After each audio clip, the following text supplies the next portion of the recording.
Alô galerinha, você é a geração concurseira de qualquer lugar do Brasil. Mais uma vez na companhia do professor Fernandes para mandar mais uma super dica, Conhecimentos Bancários, parte 2. Agora falaremos sobre crédito rural e em seguida Conselho Monetário e Banco Central. Galerinha, esse assunto é um assunto importantíssimo, né, prof, que é cobrado em várias provas. Nada melhor do que o supermestre Fernandes para mandar mais esse super assunto para você que nos acompanha sempre, para a galerinha do BNB. E não esqueçam, o professor Fernandes também está no nosso online. Acessem www.estudanteonline.com.br. Você vai ver lá. Confira, são vários cursos voltados para a variedade de concurso. Prof. Fernandes. Vamos lá. O que é o crédito rural, né? Eu digo sempre que hoje, principalmente concurso do BNB e concurso do Banco do Brasil, se pede muito esse programa crédito rural. Porque o crédito rural tem muitas particularidades. Tem muito o que perguntar numa prova de concurso.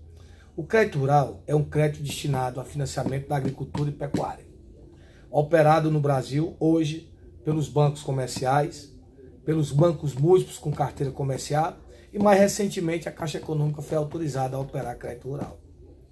O BNDES também tem algumas linhas que beneficiam o crédito rural.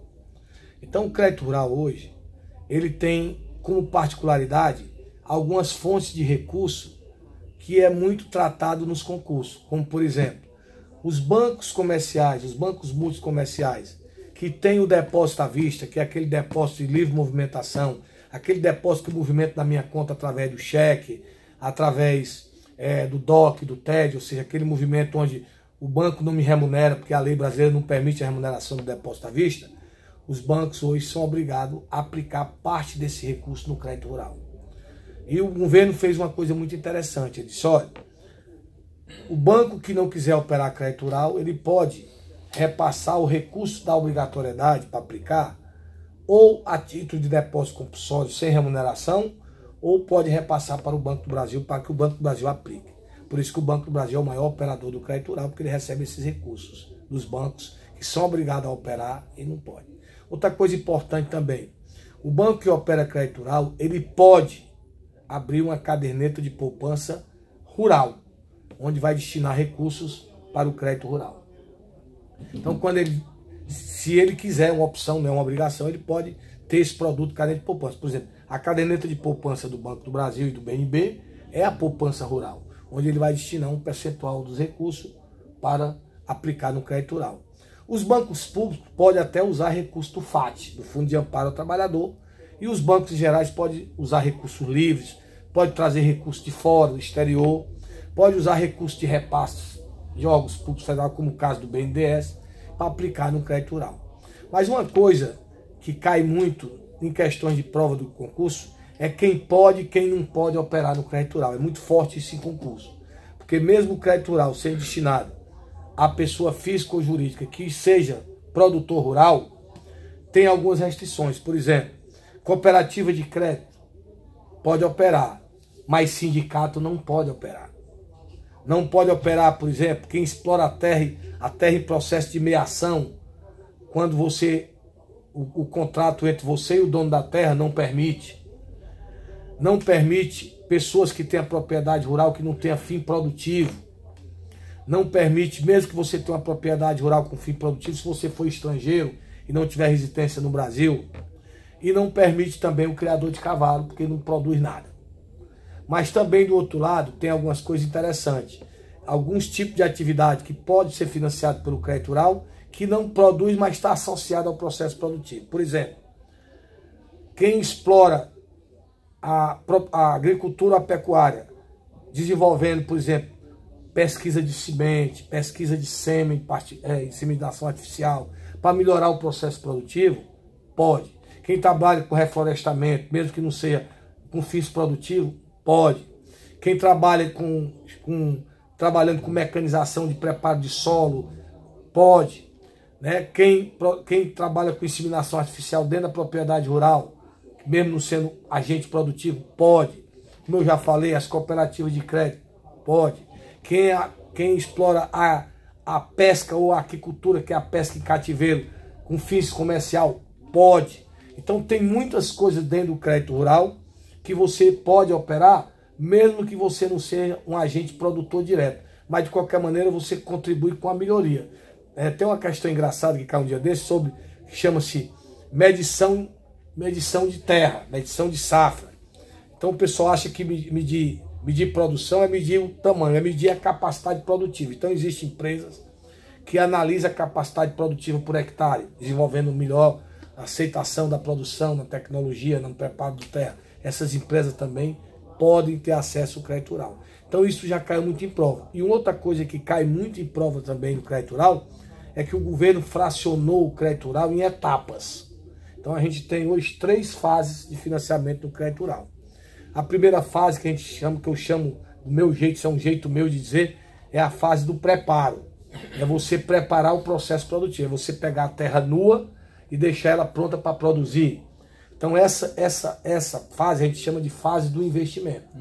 E dentro da fase do investimento, o crédito rural financia bens fixos e bens semifixos. O que ele chama de bens fixos são esses bens que a gente chama de investimento. Por exemplo, é um silo de armazenamento, é uma barragem de um açude no processo produtivo, é um estábulo para botar o gado, isso a gente chama de bem fixo. Os bens semifixos são bens móveis que trabalham na terra, como por exemplo um trator, uma pá colheitadeira, uma pá mecânica que organiza a terra. Então esse processo de financiamento, se o bem for fixo, financia em até 12 anos. Se o bem for semifixo, até 6 anos. A segunda etapa, que talvez seja a etapa mais financiada dentro do crédito rural, chama-se o custeio, que é o processo produtivo propriamente dito. É você produzir o bem. Você associa ao financiamento disso ao ciclo de produção do bem. Então o governo diz, se for pecuário, tem um prazo. Se for agricultura, tem outro prazo. Mas ele estabelece um prazo máximo, 12 meses para um e 24 para outro, mas ele associa o prazo da operação ao ciclo produtivo do bem. Por exemplo, se eu for produzir um tipo de agricultura que eu produzo em 6 meses, o meu financiamento vai ser no máximo em 7 meses, porque o processo da produção propriamente dito é chamado de custeio. E a última fase, que é uma fase que alguns têm, outros não têm, é a fase do beneficiamento, da industrialização e da comercialização, que seria a terceira fase de financiamento. Também tem uma regrinha onde ele financia o processo de industrialização, o processo, né, de beneficiamento para transformar isso em matéria-prima para ser vendido depois de pronto, que chama-se fase da comercialização no crédito rural. Então essas questões sobre essas 3 fases do crédito rural e essa coisa de quem pode e quem não pode e as fontes de recurso são o que mais cai nas questões de prova de concurso quando envolve o crédito rural. Acredito que tenha dado aí para vocês algumas dicas boas. Com certeza. Sobre o crédito rural para vocês. Profezinho, uma pergunta aqui minha, Giliardo Show. Crédito rural, existem requisitos para ter direito a esse crédito rural? Tem. Primeira coisa é você ter que ser produtor rural. Produtor rural quer dizer, você pode ser até uma pessoa física ou uma pessoa jurídica, desde que você use a terra como instrumento produtivo e não se enquadre naquele nível de que não pode. Não pode, filho. Por exemplo, eu sou dono de uma fazenda, produzo nada, uso ela muito mais para lazer. Eu não posso tirar crédito rural porque não tem caráter produtivo. Entendi. Entendeu? E agora, profezinho, Conselho Monetário e Banco Central. Esse assunto também se consome. Esse aí, eu até digo na sala de aula que é o carro-chefe dos concursos, porque é difícil um concurso de banco não pedir essas 2 figuras. Quando a gente estuda o sistema financeiro, a gente estuda o sistema financeiro monetário, né? O sistema financeiro do mercado de capitais, que não vai cair nada de mercado de capitais para vocês, e o Sistema Nacional de Seguros Privados e a Previdência, que é aquilo que a gente falou há pouco da Previdência. Dentro do sistema monetário, nós temos 2 autoridades que é estudado muito em concurso, que uma chama-se Conselho Monetário Nacional, Banco Central. Todos 2 têm uma mesma particularidade. Foram criados em 1964, na Lei 45/95, que é a lei chamada da Lei da Reforma Bancária. Todo mundo sabe que dentro do nosso sistema brasileiro, quando a gente estuda o sistema financeiro, geralmente a gente só estuda de 64 para cima. Por quê? Porque o nosso sistema financeiro ele foi implantado com a vinda da família real para cá. Em 1808, quando foi criado o primeiro banco no Brasil, que é o histórico hoje que gerou o Banco do Brasil. E nós tínhamos um sistema de banco europeu. Em 1964, nós tivemos o golpe militar, onde assumiu o país o militar. E foi reformada muitas coisas no Brasil, inclusive o sistema financeiro. Então a primeira lei geral do sistema financeiro, que inclusive ainda ela está em vigência hoje, é a lei da reforma bancária, que é a lei 45/95 de 1964. Essa lei ela trouxe algumas coisas importantes para a gente. Primeiro foi essa reforma do sistema, criando um tipo de instituição especialista, criando uma organização do sistema financeiro e criando, dentro do sistema monetário, as duas principais autoridades, o Conselho Monetário e o Banco Central. O Conselho com a função extremamente normativa, só faz isso. Ele é um conselho de política. É um conselho hoje composto de 3 membros, que é o presidente do Banco Central, o ministro da Fazenda, o presidente e o ministro do Planejamento. O presidente é o ministro da Fazenda, embora os votos sejam iguais, não tem diferença. Eles se reúnem mensalmente, ou a convocação do presidente da República, para tratar da política de 3 assuntos importantíssimos na nossa economia: o mercado de crédito, o mercado monetário e o mercado de câmbio. Então ele é quem faz a política dos mercados. Por isso que ele é tão importante que muita gente chama ele de Conselho de Política Econômica, porque a economia não se vive sem o crédito, sem a moeda e sem o câmbio. E criou uma autarquia pública federal, chamado Banco Central do Brasil, com a função de executar, de controlar, e como diz o Eduardo Fortuna no livro dele, uma das principais funções do Banco Central é cumprir e fazer cumprir as determinações do Conselho. Então, cumprir e fazer cumprir quer dizer que ele tem um poder de polícia. Ele é que autoriza o funcionamento, ele é que fecha a instituição, ele é que pune a instituição, né? E aí cabe aqui também uma dica importantíssima para você. Quando a gente estuda o Banco Central, geralmente o pessoal diz assim: quem autoriza o funcionamento das instituições financeiras no Brasil é o Banco Central. Mas olha aí, se a instituição financeira for estrangeira, aí tem que ter um ato do chefe do Poder Executivo. Ou seja, quem autoriza uma instituição financeira internacional a funcionar no Brasil é o presidente da República. Quando ela é nacional, é só o Banco Central. Então isso aí também já caiu em questão de prova, porque quando a gente estuda o Banco Central, geralmente autoriza o funcionamento, autoriza a intervenção, a liquidação, ou seja, então, no geral, ele é que autoriza, mas quando a instituição é estrangeira, cabe, né, o presidente da República, até eu sempre digo, isso é uma proteção ao sistema financeiro brasileiro, como uma reserva de mercado.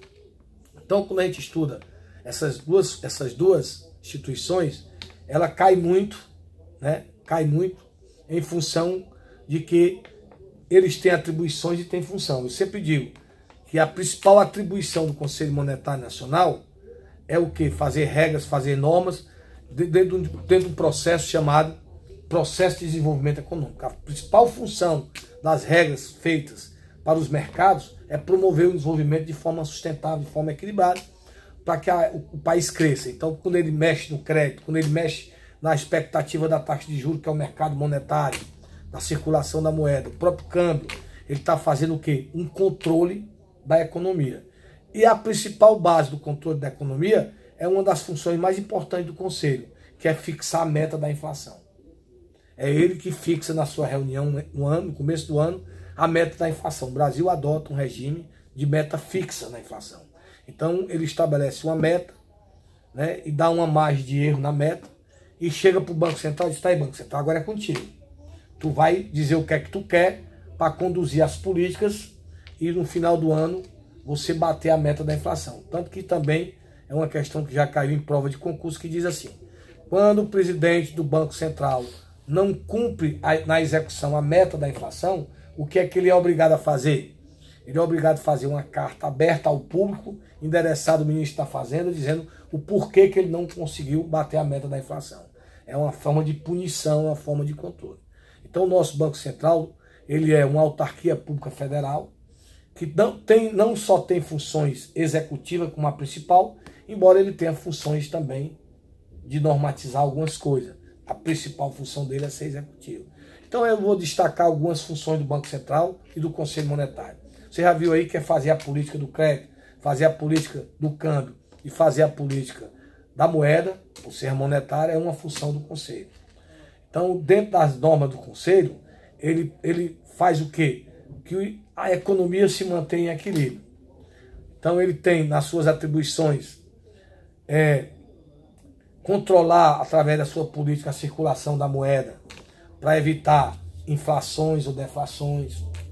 Quando você tem hoje um excesso de moeda, gera queda de juros, deflação, uma falta de moeda, um crescimento da procura pelo crédito, aumenta juros, gera inflação. Então é manter essa relação em equilíbrio, justamente para promover o desenvolvimento. Zelar pela liquidez, pela solvência das instituições financeiras, para que as instituições não quebrem, criando mecanismos de controle, como nós temos hoje, por exemplo, o Acordo de Basileia, que é um regulador de crédito, o Fundo Garantidor de Crédito, que é uma forma de garantia poupador, né? O TED, que foi um instrumento criado para garantir as transferências de recursos em tempo real, como uma forma de fiscalização das contas bancárias dos próprios bancos dentro do Banco Central. E as funções mais típicas do Banco Central, que cai muito em concurso, são as atribuições dele. Por exemplo, como agente executivo, é ele que elabora o orçamento monetário, que é aprovado pelo Conselho. Dentro desse orçamento monetário, é ele que emite a moeda de acordo com o que foi aprovado no Conselho. É ele que zela pelo crédito, fiscalizando as operações de crédito. É ele que é o monopolista de câmbio nas operações que envolvem toda a transferência e recebimento de moeda estrangeira. Então hoje dentro do Banco Central existe um sistema chamado Sisbacen, que você cadastra lá todas as operações de câmbio, ele controla a entrada e saída. O governo, inclusive, viu o Conselho Monetário, atribuiu a função de monopolista das reservas cambiais ao Banco Central. É ele que, fazendo política monetária, por exemplo, opera o redesconto de liquidez, recolhe o depósito compulsório e fixa o percentual dentro da política. É ele que negocia os títulos do governo nos leilões públicos, fazendo política monetária. É ele que autoriza o funcionamento, ele que controla, fiscaliza todas as operações dentro do sistema financeiro. Então o Banco Central tem duas funções macro muito fortes, que é aquela que eu já falei, cumprir e fazer cumprir as deliberações emanadas pelo Conselho Monetário, e é ele o instrumento de intervenção no mercado. Essa questão também já caiu em prova disso. O Banco Central atua diretamente no sistema financeiro, intervindo, fazendo operações, indiretamente repercute na economia. A SESC já botou essa questão investida, certo? Ou seja, então já caiu também isso e tal. Então essas duas autoridades caem muito em concurso as suas atribuições. Por exemplo, a forma de indicação do presidente do Banco Central já caiu em prova de concurso. Qual seria essa forma? Existe país que a gente até chama por aí às vezes, que o Banco Central é tratado como um quarto poder, porque ele é independente, que é o que tanto pregou o Henrique Meirelles na economia, porque ele é eleito. No Brasil não é assim. No Brasil a nomeação do presidente da República, a discricionalidade dele. O único controle que ele tem é porque ele passa por uma sabatina no Senado. E dentro dessa sabatina, o senador só pode o quê? Dizer sim ou não. Ele não tem poder de escolher. Ele só aceita ou veta. Né? Então, essa é uma discricionalidade do presidente da República. Indicar o presidente, passar pelo crivo do Senado para indicar, para aceitar ou não a indicação. Então, isso também já caiu em prova de concurso. Eu acredito que, se a gente for falar aqui, tem muitas coisas para falar, né?